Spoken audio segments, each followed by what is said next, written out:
Olá, mais um dia, mais uma leitura. Hoje é de 1 Coríntios, capítulo 9. Pega a sua Bíblia aí, vamos fazer essa leitura? Vamos lá. 1 Coríntios 9, verso 1 diz assim: Será que eu não sou um homem livre? Por acaso não sou um apóstolo? Será que eu não vi Jesus, o nosso Senhor? Por acaso vocês não são o resultado do trabalho que faço para o Senhor? Mesmo que outros não me aceitem como apóstolo, vocês me aceitam. Vocês mesmo, pelo fato de estarem unidos com o Senhor, são a prova de que sou um apóstolo.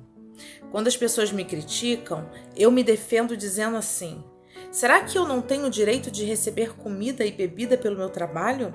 Será que nas minhas viagens eu não tenho o direito de levar comigo uma esposa cristã, como fazem os outros apóstolos, os irmãos do Senhor Jesus e também Pedro? Ou será que Barnabé e eu somos os únicos que temos que trabalhar para nos sustentar? Quem já ouviu falar de algum soldado que pagou as suas próprias despesas no exército? Ou qual é o fazendeiro que não come das uvas da sua própria plantação? Ou qual é o pastor que não toma do leite do seu gado? Não pensem que eu me apoio somente nesses exemplos da vida diária, pois a lei diz a mesma coisa. Na lei de Moisés está escrito assim: não amarre a boca do boi quando ele estiver pisando trigo. Por acaso Deus está interessado nos bois? Ou foi a nosso respeito que ele disse isso? É claro que isso está escrito em nosso favor. Tanto a pessoa que planta como a que colhe fazem o seu trabalho na esperança de receber a sua parte da colheita. Se temos semeado entre vocês a semente espiritual, será demais se recebermos de vocês alguma recompensa material? Se outros têm o direito de esperar isso de vocês, será que nós não temos muito mais direito do que eles? No entanto, nós não temos usado esse direito. Pelo contrário, temos aguentado tudo para não atrapalhar o Evangelho de Cristo. Certamente vocês sabem que os que trabalham no templo é do templo que recebem os seus alimentos. E sabem também que os que oferecem sacrifícios no altar recebem uma parte da carne dos animais que são sacrificados ali. Assim o Senhor mandou também que aqueles que anunciam o Evangelho vivam do trabalho de anunciar o Evangelho. Mas eu não tenho usado nenhum desses direitos, nem estou escrevendo isso agora para exigir esses direitos para mim mesmo. Eu preferiria morrer a fazer isso, e ninguém vai me tirar o orgulho que eu tenho de agir assim. Eu não tenho o direito de ficar orgulhoso por anunciar o Evangelho. Afinal de contas, fazer isso é minha obrigação. Ai de mim se não anunciar o Evangelho. Por isso, se eu faço meu trabalho por minha própria vontade, então posso esperar algum pagamento. Porém, se faço como um dever, é porque é um trabalho que Deus me deu para fazer. Nesse caso, qual é o pagamento que recebo? É a satisfação de anunciar o Evangelho sem cobrar nada e sem exigir os direitos que tenho como pregador do Evangelho. Sou um homem livre, não sou escravo de ninguém, mas eu me fiz escravo de todos a fim de ganhar para Cristo o maior número possível de pessoas. Quando trabalho entre os judeus, vivo como judeu a fim de ganhá-los para Cristo.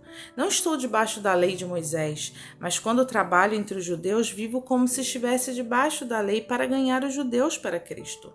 Assim também, quando estou entre os não-judeus, vivo fora da lei de Moisés, a fim de ganhar os não-judeus para Cristo. Isso não quer dizer que eu não obedeça à lei de Deus, pois estou de fato debaixo da lei de Cristo. Quando estou entre os fracos na fé, eu me torno fraco também, a fim de ganhá-los para Cristo. Assim eu me torno tudo para todos, a fim de poder, de qualquer maneira possível, salvar alguns. Faço tudo isso por causa do Evangelho, a fim de tomar parte nas suas bênçãos. Vocês sabem que numa corrida, embora todos os corredores tomem parte, somente um ganha o prêmio. Portanto, corram de tal maneira que ganhem o prêmio. Todo atleta que está treinando aguenta exercícios duros porque quer receber uma coroa de folhas de louro. Uma coroa que, aliás, não dura muito, mas nós queremos receber uma coroa que dura para sempre. Por isso, corro direto para a linha final. Também sou como um lutador de boxe, que não perde nenhum golpe. eu trato o meu corpo duramente e o obrigo a ser completamente controlado, para que depois de ter chamado outros para entrarem na luta, eu mesmo não venha a ser eliminado dela. Amém? Vamos lá. No verso 1 aqui, né, Paulo, ele está relatando que haviam pessoas que não aceitavam Paulo como sendo apóstolo de Jesus. Eles estavam dizendo que Paulo estava apenas interessado nas ofertas da igreja. E Paulo diz aqui que ele foi chamado pelo próprio Jesus quando ele estava no caminho de Damasco e que aquela igreja e todos aqueles cristãos eram fruto do trabalho e do testemunho de Paulo. Os coríntios eram o selo do apostolado de Paulo. O ministério de Paulo era frutífero e isso ninguém podia questionar.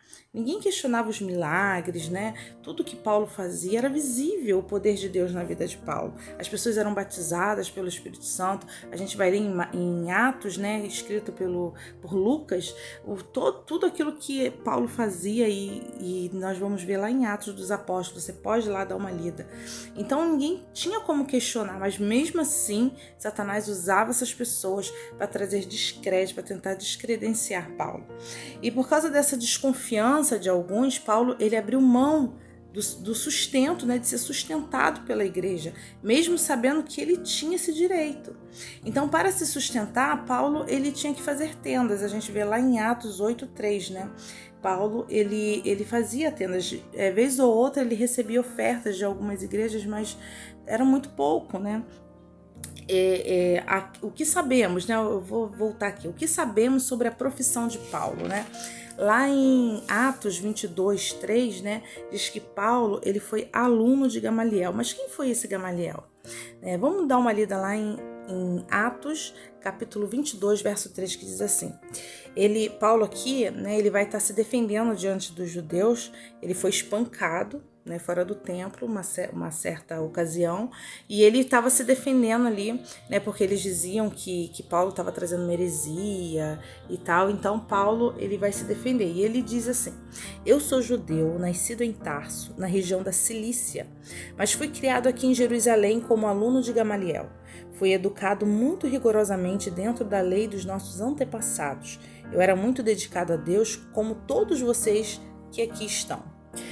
Paulo ele disse que foi aluno de Gamaliel, né? Mas Gamaliel, quem era esse homem, né? Ele era um dos mais conceituados sábios do judaísmo, o que equivale a dizer que Paulo tinha uma educação refinada. Ele era conhecedor da lei, ele era um advogado. Depois do encontro com Jesus, né, que ele teve na estrada para Damasco, Paulo, ele antes, né, que se chamava Saulo e depois ele troca o nome para Paulo, ele perdeu todo o prestígio que ele tinha com o Império Romano e com o Conselho dos Fariseus. Com isso, a única profissão que lhe restou foi fazer tendas. Lá no verso 7, Paulo diz que todos que trabalham, né, têm o direito de desfrutar do fruto do seu trabalho. Né? Então, assim, ele fazia tendas para se sustentar, porque ele não pegava as ofertas da igreja. Ele resolveu trabalhar e ele trabalhava duramente ali debaixo do sol, né, para que ele tivesse dinheiro até mesmo para visitar as igrejas e para comer, né, para morar, para viver, para pagar suas contas. No verso 9, Paulo faz referência a Deuteronômio 25:4, né, que está lá a lei de Moisés, que diz assim: não amarre a boca do boi quando ele estiver pisando o trigo. Paulo está dizendo que se Deus tem consideração pelos animais, que os permite comer enquanto eles trabalham, muito mais aos seus ministros. Todos que trabalham para Deus têm o direito de receberem oferta da igreja. Lá em Malaquias 3:10 diz: trazei todos os dízimos à casa do tesouro, para que haja mantimento na minha casa. Paulo foi o apóstolo peregrino que viajou por todos os lugares para cumprir sua missão de pregar a palavra de Deus. Mas era necessário advertir a igreja de que o trabalho missionário tem que ser sustentado pela própria igreja. Quem vai ao campo missionário deve se ocupar apenas das coisas de Deus e não pode ficar correndo atrás do sustento do dia a dia.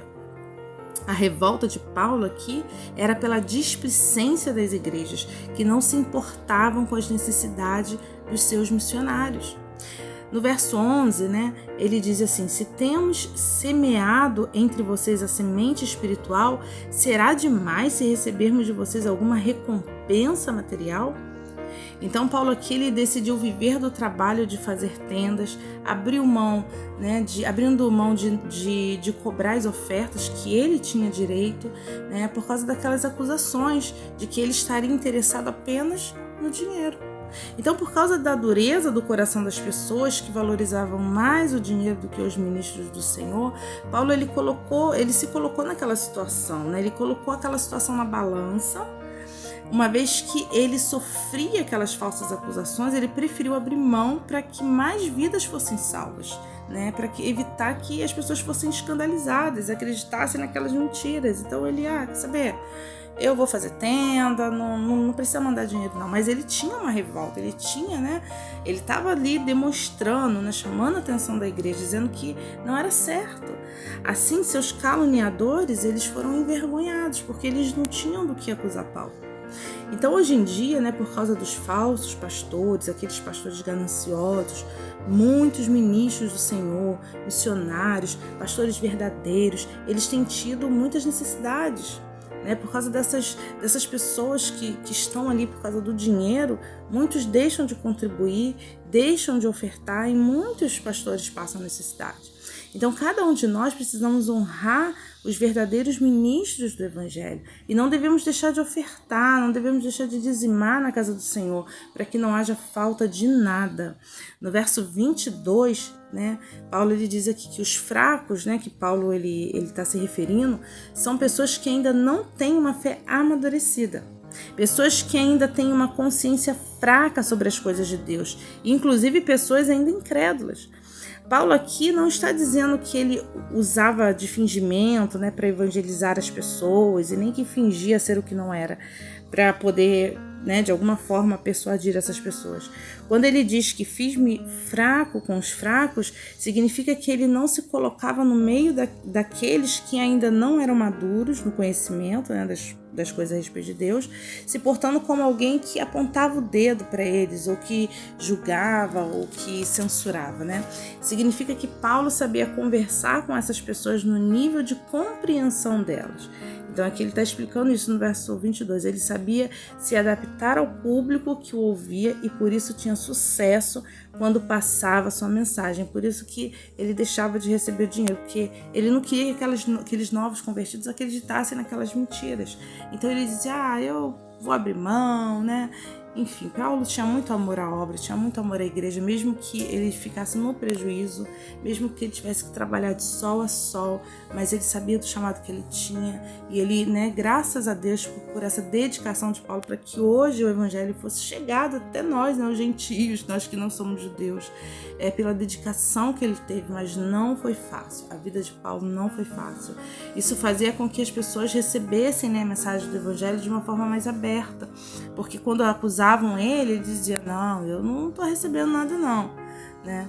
Ele sabia dialogar com os mestres da lei e também com aqueles que eram gentios e nunca tinha tido qualquer contato, né, com as leis de Deus.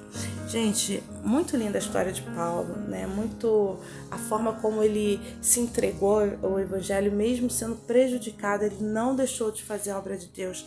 Ele entendeu que a recompensa dele vinha do Senhor. Mas nós, como igrejas do Senhor, seremos cobrados se não fizermos a nossa parte, né? Não podemos deixar de olhar para as necessidades da igreja, olhar para as necessidades dos verdadeiros ministros, né? Daqueles que estão levando a palavra de Deus. Nós precisamos sim deixar, né, sermos usados por Deus.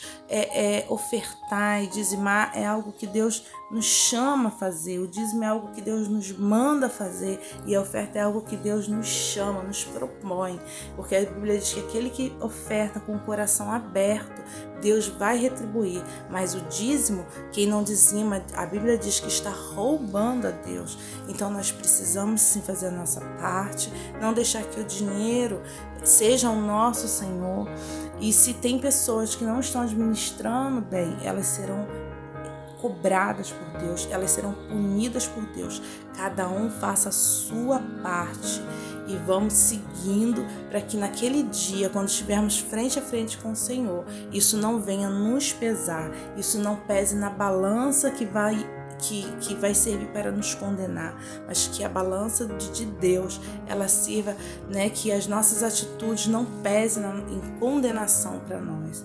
Então devemos sim servir ao Senhor com amor, com os nossos bens e olhando para as necessidades, Olha para o seu pastor, vê se o sapato dele não está furado, vê se a mala dele não está velha, caindo, despencando, vê se o pastor tem roupa para ir para a igreja, se ele tem combustível para botar no carro, vê se o pastor tem um carro para poder se locomover, ele precisa de um carro em dia. Pastor, o seu carro está em dia, vamos levantar uma oferta, o pastor está precisando colocar o carro dele em dia, as necessidades na casa do pastor, você está precisando de algo, vamos ofertar na igreja, se a igreja está precisando de algo, precisamos olhar com amor para a casa de Deus. Vai no banheiro, vê se tem papel higiênico, se não tem, vai lá, leva, porque tem igrejas que nem papel higiênico tem, que a igreja não oferta, não dizima, e são igrejas com extrema necessidade.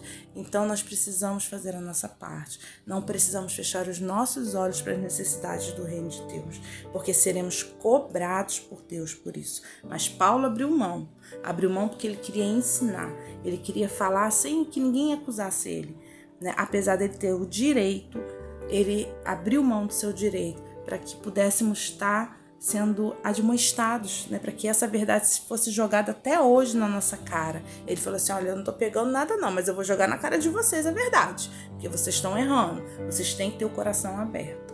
Glória a Deus pela vida de Paulo e que essa palavra venha nos encher nesse dia, que o Senhor te abençoe em nome de Jesus. Amém.